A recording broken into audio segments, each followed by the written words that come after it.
উন্মুক্ত বিশ্ববিদ্যালয়ে এলএলবির সনদ জালিয়াতির ঘটনায় যমুনা টেলিভিশনের অনুসন্ধানী রিপোর্টের পর শিক্ষার্থীদের ইন্টিমেশন জমা নিচ্ছে না বার কাউন্সিল।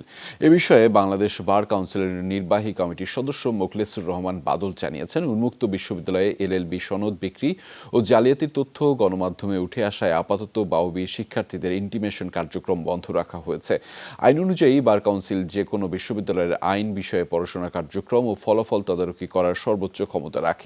বাউবির সনদ জালিয়াতির বিষয়টি বার কাউন্সিলেও অনুসন্ধানও করবে। 14 মে এ নিয়ে একটি অনুসন্ধানী প্রতিবেদন প্রচার করে যমুনা টেলিভিশন।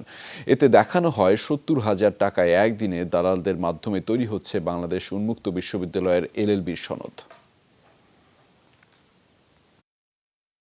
নিউজটা হওয়ার পরে আমরা এখন একটু যাচাই বাছাই করতেছি যে আসলে কি সার্টিফিকেট কিভাবে জেনুইন কিনা এটা একটু দেখার জন্য একটু স্লো করতেছি আর কি। আমরা ইনভেস্টিগেশন করব। ওই ইউনিভার্সিটি গুলোতেও যাবো, তারা কিভাবে দিচ্ছেন, কারণ ব্যাংকের তার মতো আইনজীবী হয়ে যাবে যাদের জ্ঞান নাই, নলেজ নাই। কিছু কিছু ইউনিভার্সিটি ভর্তি হওয়ার পরে আর ফেল করতে পারে না, পাস করতেই হয়।